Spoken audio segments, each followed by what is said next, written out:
Look, I'm going to be straight with you right now. Something major is brewing in Cleveland, and if what we're hearing is actually true, this could completely change everything for the Browns. Mary Kay just dropped some explosive information about Kevin Stefanski potentially giving up play calling duties to Tommy Rees. And honestly, when I first heard this, I had to read it twice because this is the kind of move nobody saw coming from this organization. The Browns have been an absolute disaster this season. I mean, let's just call it what it is. The offense has been stagnant, predictable, and frankly embarrassing to watch. Game after game, we've seen the same problems, the same questionable decisions, and the same stubborn refusal to make changes. And now suddenly, out of nowhere, we're hearing that Stefanski might actually step back from calling plays. This is huge. This is the kind of organizational shift that either saves a season or confirms everything's falling apart behind the scenes. Something going on here that is weird, strange, and dysfunctional. Because the answers to the questions and the logic from the moment they drafted him to right now, there are all these incongruencies and inconsistencies. Why did they take him in the 5th round? Why was he still there in the 5th round? Did he really want to come here? Would he rather have gone somewhere else? Who drafted him? Who really wanted him?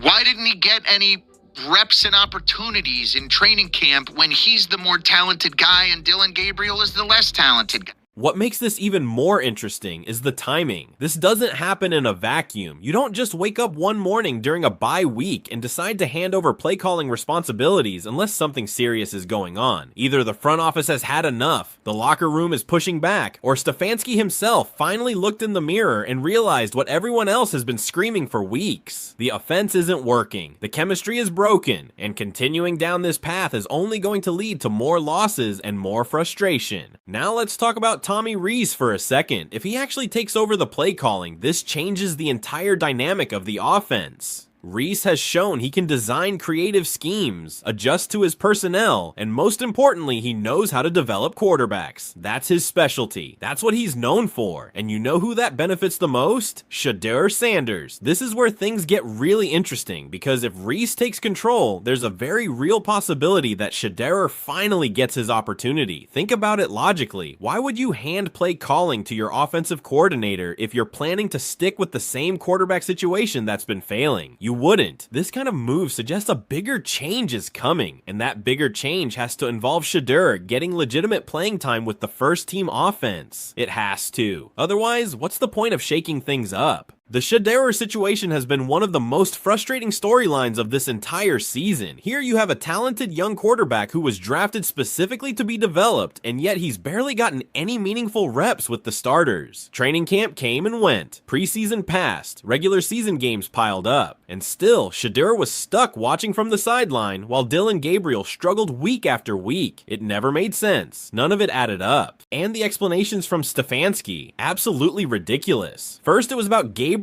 earning the job. Then it was about continuity. Then suddenly Shedeur had some mystery injury that nobody could properly explain. Stefanski would say things like Shedeur was stiff, or he wasn't quite ready, but none of it held water, especially when Shedeur and his camp came out and basically said there was no injury, that he was healthy and ready to play. That right there should have been a massive red flag for everyone watching this situation.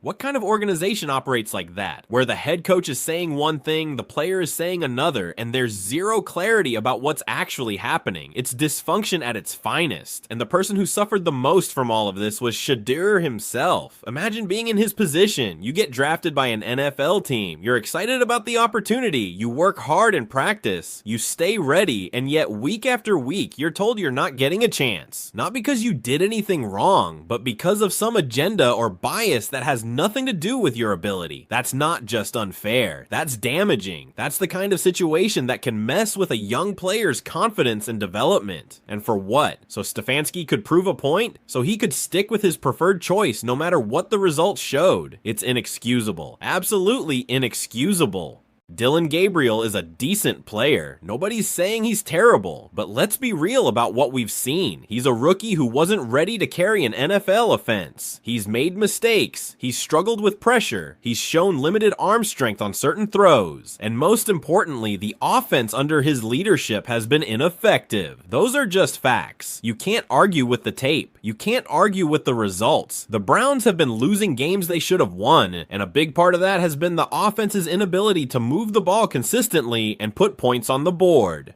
But instead of making an adjustment, Stefanski doubled down. He kept defending Gabriel. He kept giving him chances. And even when it became painfully obvious that a change was needed, he refused to budge. That stubbornness has cost this team dearly, not just in wins and losses, but in credibility. Fans stopped believing in the coaching staff's decision-making. Players started questioning the direction of the offense, and the entire organization looked incompetent. The New England game was the breaking point. Getting dominated by a Patriots team that's been struggling all season was humiliating. There's no other word for it. That loss exposed everything that's been wrong with this offense. The predictable play calling, the lack of adjustments, the inability to execute in critical moments. Everything came crashing down in that game, and suddenly the excuses ran out. Now we're hearing that Stefanski had some kind of realization during the bye week, that he finally understands Gabriel can't take this team to the finish line. Well, congratulations on figuring out what everyone else knew weeks ago. This isn't some profound moment of self-awareness. This is damage control. This is a coach trying to save his job by finally making the move he should have made a long time ago. And honestly, the way this information is being framed is almost insulting. Like we're supposed to applaud Stefanski for eventually coming around to the obvious solution. Like he deserves credit for finally listening to what fans, analysts, and probably his own coaching staff have been saying. That's not how this works. You don't get praise for fixing a problem you created in the first place. What concerns me most is whether this change is actually going to happen or if it's just talk. The Browns have a history of saying one thing and doing another. How many times have we heard about changes being considered or evaluated only for nothing to actually change? I'll believe Reese is calling plays when I see it happen in a real game. I'll believe Shedeur is getting a real opportunity when he's taking first-team reps in practice and starting games. Because here's the thing, if this is just a PR move to calm down angry fans, it's going to backfire spectacularly.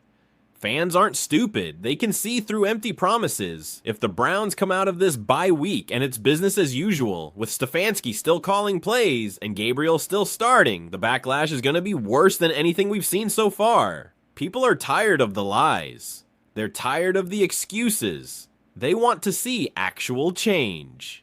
Assuming this is real though, and Reese does take over with Shedeur getting his shot, this could genuinely revitalize the offense. We've seen glimpses of what Shedeur can do. The arm talent is there. The processing speed is there. The accuracy is there. He just needs an opportunity in a system that plays to his strengths. And if Reese can design plays that maximize Shedeur's abilities while protecting him from having to do too much too soon, this offense could look completely different. The chemistry between a quarterback and play caller matters more than people realize. When there's trust and understanding, everything flows better. The timing improves. The execution gets sharper. The confidence grows. And right now, the Browns desperately need that kind of positive momentum. They need something to believe in. They need a reason to think the second half of the season can be different from the first half. But let's also address the elephant in the room. If Stefanski is giving up play calling, what does that mean for his future with the organization? Is this a temporary adjustment or the beginning of the end? Because head coaches don't typically surrender play calling duties and then stick around long term. It's usually a sign that either they've lost confidence in themselves or the organization has lost confidence in them. Either way, it raises serious questions about Stefanski's job security. And maybe that's what needs to happen. Maybe this is the wake-up call that forces everyone to evaluate whether Stefanski is the right person to lead this team moving forward. He's had some success in Cleveland, nobody can deny that, but this season has been a disaster, and leadership starts at the top. When your team consistently underperforms and you refuse to make obvious adjustments, that's a coaching problem. When you mismanage your quarterback situation this badly, that's a coaching problem. When you lose the faith of your fan base and your locker room, that's a coaching problem. The really frustrating part is how avoidable all of this was. If Stefanski had just been willing to adapt earlier, if he'd given Shedeur chances when it became clear Gabriel was struggling, if he'd been honest about the quarterback situation instead of hiding behind vague injury reports, none of this would have spiraled so badly. But he didn't. He stuck to his plan regardless of the results, and now the entire organization is paying the price. There also needs to be accountability for how Shedeur was treated throughout this process. This isn't just about football decisions. This is about how you handle people, how you manage young players who are trying to build their careers. Shedeur did everything right. He stayed professional. He kept working. He didn't publicly complain or cause drama. And yet, he was essentially benched for reasons that had nothing to do with his performance. That's not how you run an organization. That's not how you build trust and culture. Someone needs to apologize to Shedeur. Whether it's Stefanski, the front office, or ownership, somebody needs to acknowledge that he was handled poorly and deserves better. And more importantly, they need to show him through actions, not just words, that they're committed to giving him a real opportunity now. No more games, no more politics, no more protecting egos. Just put the best players on the field and let them compete. What's also interesting is thinking about the internal dynamics here. Who pushed for this change? Was it Andrew Barry putting his foot down? Was it ownership getting fed up with the losing? Was it Stefanski actually having a genuine change of heart? Or was it some combination of factors creating enough pressure that change became inevitable? We probably won't know the full story for a while, but you can bet there have been some intense conversations behind closed doors. The fact that Mary Kay is reporting this also adds credibility. She's been covering the Browns forever and has legitimate sources within the organization. When she reports something this significant, it's usually based on real information, not speculation. That doesn't mean it's guaranteed to happen, but it means serious discussions are taking place at the highest levels. From a pure football perspective, the Browns still have talent on this roster. The defense has been solid most of the year. They have playmakers at the skill positions. The offensive line has had its issues, but it's not hopeless. What they've been missing is coherent offensive leadership and consistent quarterback play. If Reese and Shedeur can provide that, this team could still salvage something from this season. Nobody's expecting them to suddenly become Super Bowl contenders. That ship has sailed, but finishing strong, showing improvement, and building momentum for next year is still achievable. And maybe more importantly, giving Shedeur extended playing time allows the organization to properly evaluate what they have at quarterback going forward. That information is crucial for planning the future. The next few weeks are going to be absolutely critical. If these changes actually happen, we need to see immediate results. Not necessarily wins every single week, but clear improvement in how the offense functions.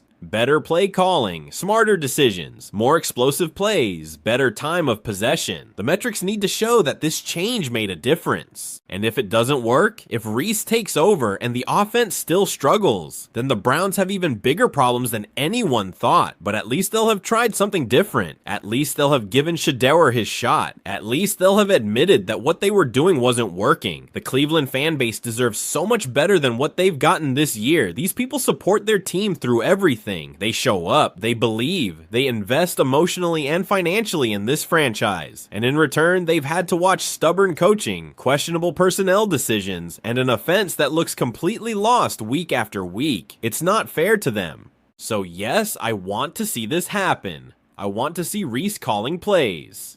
I want to see Shedeur leading the offense. I want to see the Browns actually commit to making the changes necessary to improve. But I'm not holding my breath until it's official.